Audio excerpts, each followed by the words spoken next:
السلام عليكم ورحمة الله وبركاته، ومرحبا بكم في قناتي وصفات نور. نتمنى تكونوا كامل بخير وعلى خير. أولا نرحب بالمشتركات الجدد، نقولكم أهلا وسهلا، نورتونا وشرفتونا بانضمامكم لينا، وإن شاء الله تلقاو عندي كل ما يفيدكم ويعجبكم من وصفات تقليدية وعصرية. وما تنسونيش خواتاتي بالجيم واشتراك في القناة لأني ما زلت في البداية، وتعاليقكم المحفزة هي اللي تزيد تشجعني كتر وكتر باش نزيد نحط لكم وصفات سهلة وبنينة. اليوم ان شاء الله راح نشارك معكم وصفة تاع مادلين في دقائق تقدري تحضريه ويجي خفيف ريشة ويقطع كمية لاباس بها. تابعوا معايا طريقة التحضير. بسم الله. عندنا 3 حبات بيض يكونوا بدرجة حرارة المطبخ. نضيف عليهم كاس قل صبع سكر،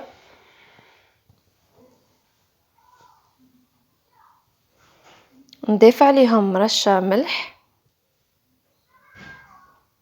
ومغرف كبيرة لافاني. اللي ما عندهاش لافاني بودر تقدر دير لافاني سائلة. ودربك نخلطو بالباتر جيدا، ندخلو هذاك البيض مع السكر. واللي ما عندهاش الباتر تقدر تخلط بالفوي.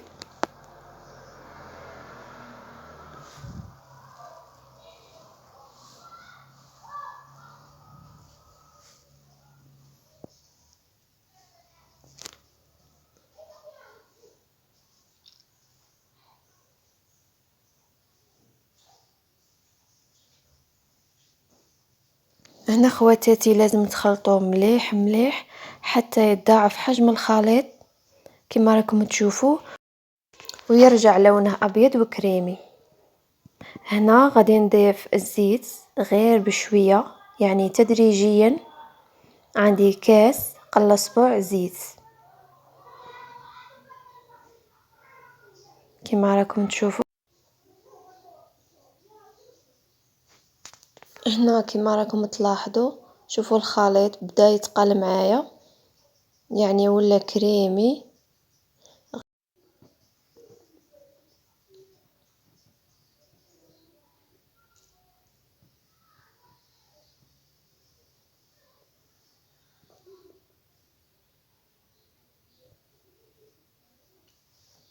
ودروك غادي نحبس من الباتير ونبدا نضيف في الفرينه تاعي مع كاس قل صبع حليب. نضيفه تدريجيا دوك تفهموني كتر بكتر.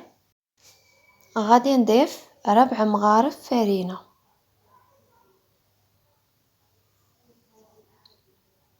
ونخلطها من التحت للفوق كما راكم تشوفوا. لازم الخليط ما يهبطليش.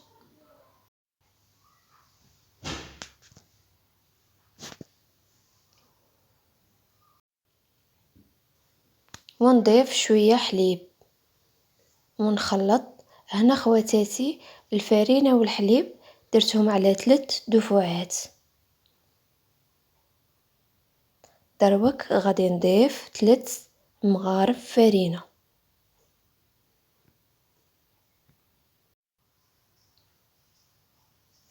ونخلط. هنا خواتاتي الفرينه درت 12 مغرف. غادي نضيف الحليب هذه الدفعه الزاوجه ونخلط باش يجيكم المادلين تاعكم خفيف.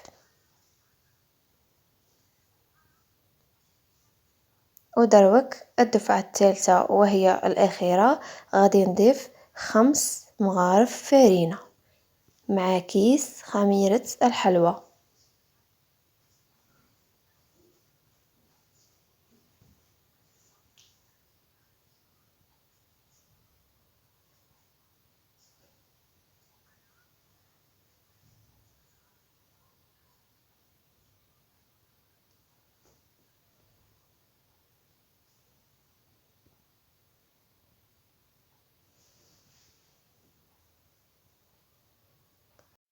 ونكمل هذاك الحليب اللي كان باقي لي. وفي هذه المرحله لازم تخلطوا الخليط تاعكم مليح، وتشوفوا اذا خصكم الفرينه تقدروا تزيدوا مغرف ولا زوج. هنا شفت مازالني خصني الفرينة، فغادي نزيد مغرف فقط.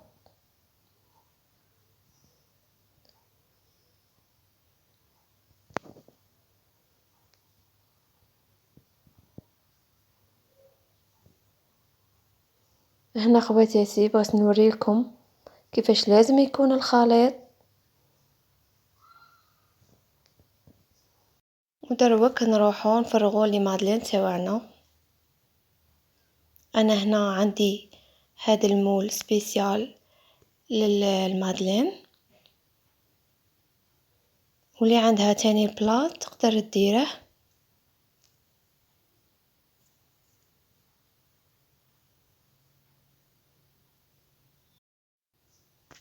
هنا خواتاتي كي تبغوا تعمروا لي مادلين تاوعكم ما تعمروش الحبه بزاف باش من بعد كي يطيب ما تخسر لكمش الحبه. هنا بعد ما كملت لي مادلين تاوعي غادي نرش عليهم رشه خفيفه تاع سكر، وكان عندي شويه كاكاو تاني درت عليهم.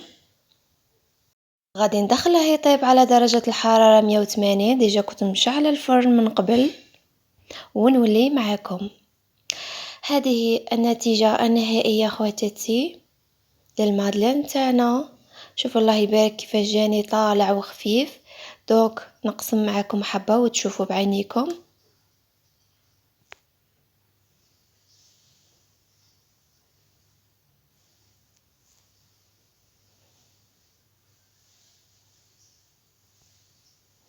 نتمنى تعجبكم وصفة اليوم، وإلى الملتقى إن شاء الله مع وصفة جديدة.